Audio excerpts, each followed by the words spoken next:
Hello, everyone. Thank you all for taking the time to attend this virtual open house for Campus Vision 2050. My name is Joanne Proft, and I'm the Associate Director, Community Planning in UBC's Campus and Community Planning Department. I begin today by acknowledging that UBC's Vancouver campus is situated on the traditional, ancestral, and unceded territory of the Musqueam people.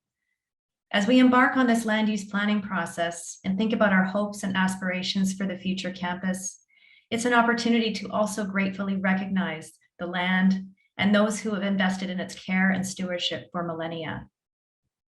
Campus Vision 2050 is a transformative opportunity to support the university's commitments to the Indigenous Strategic Plan and to deepening our relationship with Musqueam. In close alignment with Campus Vision 2050, the development of a new UBC Musqueam relationship agreement is underway. Through the relationship agreement, we are co-developing a comprehensive framework to engage Musqueam in UBC's campus planning and development processes, starting with Campus Vision 2050. This presentation is designed to give you just a snapshot of a much broader toolkit of information, background, resources, and engagement tools for sharing your ideas and feedback, all of which are available on our Campus Vision 2050 website. I'll begin today with an overview of Campus Vision 2050 and our planning and engagement approach. Then I'll walk you through the timeline for the process, describing where we're at right now and how it fits within the full process. I'll then give a short overview of a series of emerging themes that we're consulting on now. And then Madeleine Zammar, our engagement manager, will walk you through how you can provide your ideas, input, and feedback on what's important to you about these themes and how we can plan for the future through the Campus Vision 2050 website. And finally, we'll open it up for discussion and any questions you have. Campus Vision 2050 is a comprehensive land use planning and public engagement process that will shape how the Vancouver campus changes and grows over the next 30 years. We'll be working towards three major outputs. We begin with a 30-year vision, which will capture at a high level our collective aspirations for creating a healthy, thriving campus of the future. This aspirational vision will then be translated into an updated land use plan, which will establish the long-term direction for land use and sustainability on the campus. UBC's land use plan is the highest policy for guiding land use planning and is approved by the province. Once approved by the province, the Board of Governors makes all decisions regarding land use and development on the campus. Once the land use plan is completed, this will be followed by a 10-year campus plan, which will guide how development on academic and neighborhood lands is accommodated over the next 10 years in alignment with the 30-year vision. Campus Vision 2050 will focus on the physical development of the Vancouver campus. It will shape the overall spatial layout and sustainability of the campus. We'll be defining areas of growth, areas of no growth. We'll also be exploring academic and neighborhood development and density ranges and establishing corresponding amounts of services, amenities, and open space to serve the future population. We will also be coordinating very closely with broader regional planning, including UBC's evolving physical presence in Metro Vancouver, including our expansion in Surrey, working with TransLink and other partners on extending SkyTrain to the campus, and thinking at a peninsula-wide scale about how the campus connects to its broader context. So why are we undertaking a campus vision? It's been over 10 years since the last Vancouver campus-wide land use planning process. That process laid the foundation for many major features and transformations on the campus we know today. Things like the creation of vibrant, walkable neighborhoods, mixed-use developments that blend student housing with academic facilities and other services to add vitality and create a 24/7 campus. A well-connected, pedestrian-oriented, and high-quality open space network, including landscapes that demonstrate a stronger Musqueam presence. There's also been significant growth on campus over the past decade.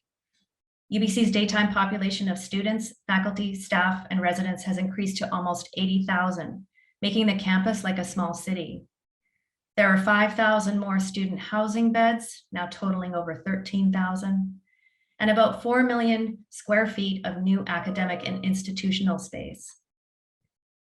And as the region continues to grow, there is increasing urgency in how to address significant pressures related to mobility, housing affordability, and connectivity. There are also major global forces like climate change, reconciliation, and the changing nature of work and study that we've all come to know through our experience with COVID. And against this backdrop, we need to also consider how to support UBC's land endowment and how the campus lands continue to enable things like world-class teaching and learning, research, excellence, and innovation, thriving sustainable residential communities, and neighborhood development, from which UBC generates endowment fund revenue to provide bursaries, scholarships, new academic buildings and programs, as well as provide UBC community housing for students, faculty, and staff. Campus Vision 2050 will also explore a potential financial contribution towards the regional share of a SkyTrain extension to campus through various funding sources, including neighborhood development. Our engagement approach builds on UBC's engagement principles and will forefront equity, diversity, and inclusion approaches for broad representation, including building relationships with groups who are historically marginalized and underrepresented. The process is designed to be inclusive, transparent, and responsive to the multiple interest in UBC's academic and neighborhood lands, including students, faculty, residents, Musqueam, campus Indigenous communities, and those who come to UBC daily for work, learning, and enjoyment. We're planning a variety of formats, tools, and opportunities to hear from as many voices as possible to better understand various needs and interests. There is also ongoing engagement with the province, who governs UBC's land use plan, as well as coordinating on various initiatives such as SkyTrain, affordable housing, and the Musqueam Relationship Agreement. Our planning approach will be guided by strategic plans and priorities, space needs and assumptions. It will reflect the broad needs and aspirations of the community and a whole systems approach that considers the social, ecological, cultural, and financial dimensions of the plan holistically, including sustainable growth of the endowment. We'll be using rigorous technical and design analysis and metrics, and quantitative and qualitative measures will help in generating and testing a range of options and to help us understand the trade-offs and choices we need to make as a university. This slide shows the overall project governance. At the top is the province, who is responsible for adoption of any land use plan amendments. And then there is the Board of Governors, who makes decisions on all other planning outputs. Below these are a number of key advisory inputs into the process, including a community advisory committee representing interests across the UBC community, and technical level advisory committees to coordinate across the administration and with external agencies. The University Neighborhoods Association will be engaged as an advisory body to the board on matters that directly impact the experience of those living in the university neighborhoods. And UBC Properties Trust will also be an advisory body to the board on matters relating to their role in managing development of UBC's neighborhood. As you can see, the entire process will take about 2.5 years, and we're just at the beginning. Before the holidays, we focused on several pre-planning activities, including several focus groups with members of the UBC community, and this resulted in the development of a preliminary terms of reference. The preliminary terms of reference sets out the general scope and process for Campus Vision 2050, and also begins to articulate 8 emerging needs and aspirations for the process to address. And that brings us to today. We've entered into the needs and aspirations phase, the green bar on the timeline. The focus of this initial phase is to hear from you about your ideas, input, and feedback on these preliminary needs and aspirations, and what else we should be considering for the campus of the future as we set the stage for the rest of the process.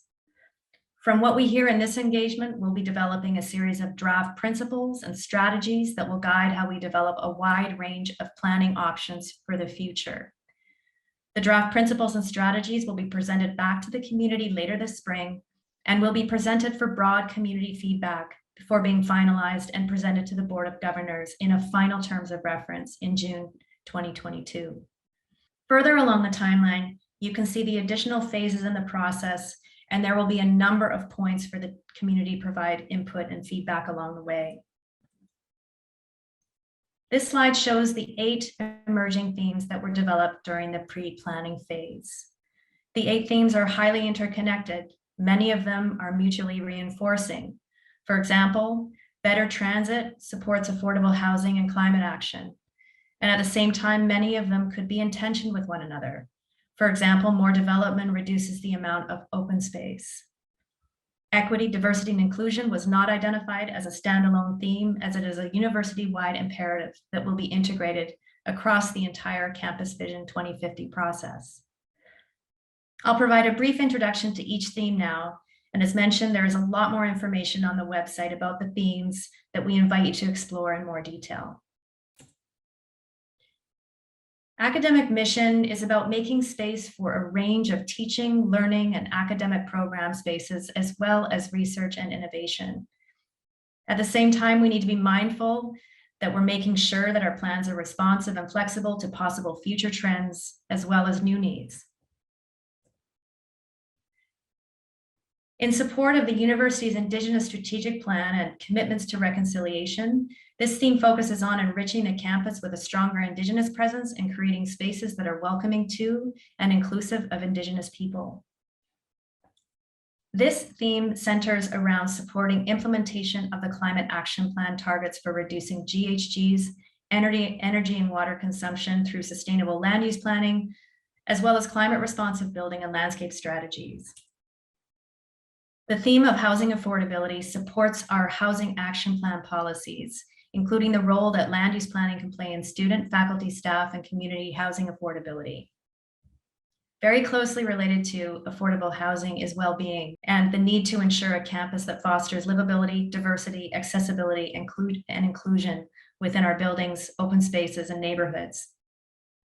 Ecology and sustainability is about harnessing the unique environment of the campus, the Indigenous knowledge, and the university community's expertise to increase the ecological health of the campus, support ecosystem services, and increase the social well-being of the campus community. This theme is about exploring a suite of transportation needs to ensure safety, convenience, and an efficient transportation network that prioritizes walking, cycling, and transit.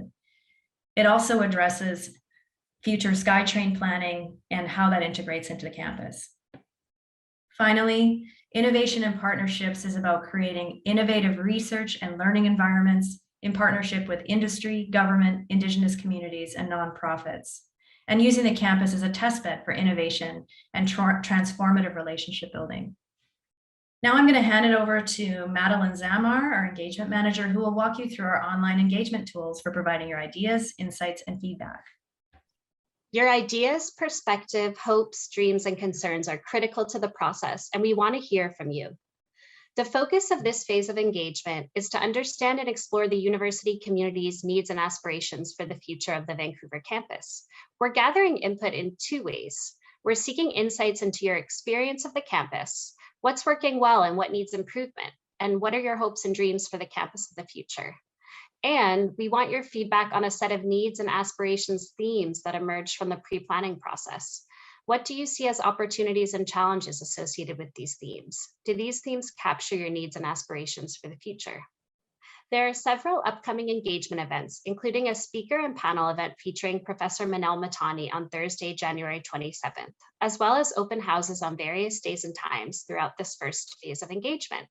There's also a series of workshops where we will be visioning, discussing, and digging deeper into the 8 themes Joanne introduced earlier. With the majority of our engagement now taking place virtually, we're gathering input primarily through a new website dedicated to Campus Vision 2050. There you will find information about Campus Vision 2050, details on upcoming events, and opportunities to provide feedback. Now I'd like to take you on a brief tour of the engagement page to get you familiar with the tools. First, go to campusvision2050.ubc.ca and then check out the navigation bar and you'll find Engage up here. When you click on it, you'll get to the current phase of engagement, which is the needs and aspirations phase. You'll notice that the engagement page is where you can access the information we presented today and where you will find a link to more detailed presentation on the emerging themes, including snapshots of early feedback gathered in the pre-planning phase. The engagement tools are located at the bottom of the page. For this phase of engagement, there are 3 ways you can provide your input and feedback, along with a question and answer tool. The first tool is a campus map, where you can drop a pin in response to different questions, such as what's your favorite place on campus, or where do you feel most welcome, or what spaces need improvement.